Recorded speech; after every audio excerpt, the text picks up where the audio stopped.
They were telling us that overnight they conducted some 150 strikes on what they are obviously calling terrorist installations.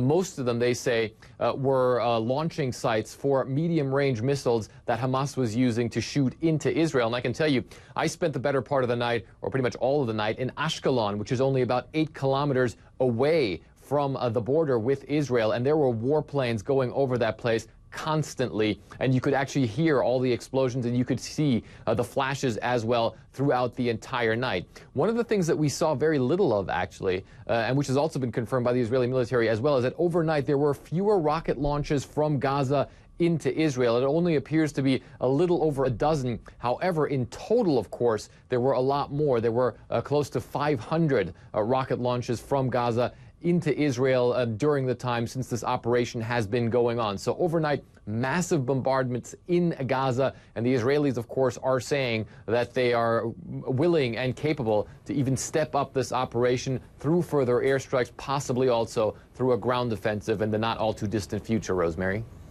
And Fred, of course, when we listen to both sides of the equation here, you've got the Israeli Prime Minister blaming Hamas, and then on the other side,